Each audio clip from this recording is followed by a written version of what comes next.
Buenas noches, profe. Mi nombre es Ricardo Pinto y voy a resolver el ejercicio 5.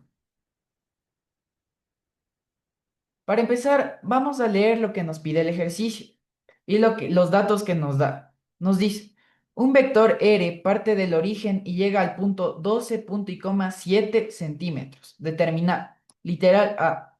Las componentes rectangulares del vector R. Literal B. El módulo del vector R. Literal C. La dirección del vector R. Literal D. Los ángulos directores del vector R. Literal E, el vector en función de sus vectores base y el literal F, el vector unitario. Para empezar, vamos a calcular el módulo del vector R, ya que se nos hace lo más sencillo, ya que el ejercicio ya nos da los datos para poder realizar esto. Como podemos ver aquí, el módulo del vector R se realiza mediante algo similar al teorema de Pitágoras, en el cual se hace la suma de los cuadrados, la suma de los cuadrados. Aquí, como nos da, empezamos con x, el cual nos dio que era 12.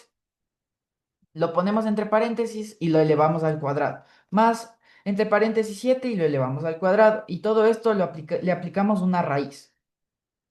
Entonces nos saldría que el módulo del vector R sería de 13,89 centímetros. Listo.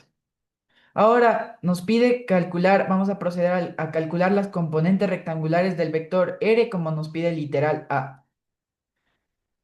Vamos a empezar primero calculando los ángulos. Como podemos ver aquí, vamos a usar la tangente inversa despejándola del ángulo. Nos quedaría tangente inversa que nos dice que es opuesta sobre adyacente. El opuesto en este caso de la tangente sería el 7, sería 7 sobre el adyacente, el cual sería el 12. El ángulo nos daría de 30 grados. Ahora vamos a proceder al otro ángulo, el cual nos da el coseno inverso, el cual nos dice que es adyacente sobre hipotenusa. El adyacente sería 7 y la hipotenusa la calculamos anteriormente mediante el módulo y nos daría que es de 60 grados. Conociendo estos datos, podemos calcular las componentes rectangulares del vector R.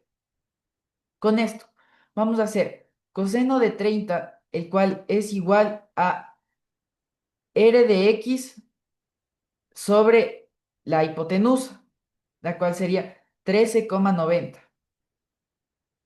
Ahora, vamos a despejar para dejarla sola a la componente en X. Nos saldría 13,90 por coseno de 30 grados. Esto sería igual a R de X. Y ya calculamos la componente en X, la cual sería 12,03. Ahora vamos a proceder a calcular la componente en Y. Esta vamos a empezar con el seno. Vamos a usar el ángulo de 30 ya que se nos hace lo más sencillo. Y nos va a salir igual a, como nos dice el seno, opuesto sobre hipotenusa. En este caso, el opuesto sería la componente en Y sobre la hipotenusa, que es 13,90 centímetros. Despejamos para dejarla sola la componente en Y nos saldría, como podemos ver, 13,90 por el seno de 30 grados. Esto sería igual a la componente en Y. Y como resultado, la componente en Y nos daría 6,95 centímetros. Ahora vamos a calcular la dirección del vector R. Para hacer esto, en el ángulo, para poder calcular la dirección, se realiza la componente en Y sobre la componente en X. Como vimos anteriormente, voy a regresar un momento. Como vimos anteriormente, la componente en X nos sale 12,03, lo cual iría abajo. Y la componente en Y 6,95, lo cual iría arriba. Esto nos da un resultado que la dirección del vector R sería de 0,57 grados. Ahora vamos a hacer los ángulos directores del vector R. Como anteriormente ya calculamos los ángulos, no es necesario repetirlo. Y como podemos ver aquí, beta nos daría igual a 60 y alfa igual a 30 grados. Como podemos ver aquí, como calculamos anteriormente. Ahora nos pide que hagamos el vector en función de sus vectores base. Entonces vamos a poner el vector R es igual a, entre paréntesis, como nos dio al principio, 12 en X, no se pone la X sino una Y. 12 en Y más 7 en Y, pero en este caso no se pone la Y, sino una J. Cerramos paréntesis y multiplicamos todo esto por centímetros.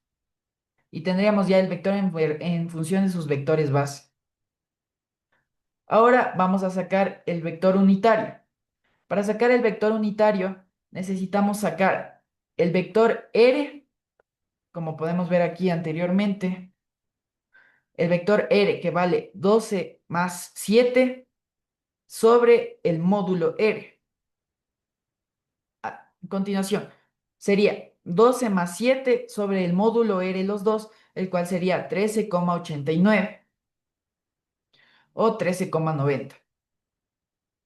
El resultado de estos dos nos daría que el vector unitario sería 0,86 en y 0,5 en J, o 0,86 en X y 0,5 en Y. Y por último vamos a realizar la gráfica del vector en GeoGebra para poder corroborar que nuestros datos son verdaderos. Como podemos ver aquí,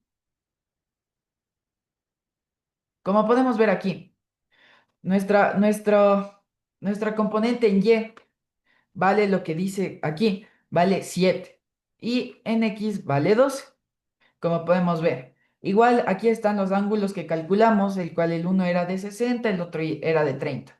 Y con esto quedaría resuelto el ejercicio. Muchas gracias por su atención.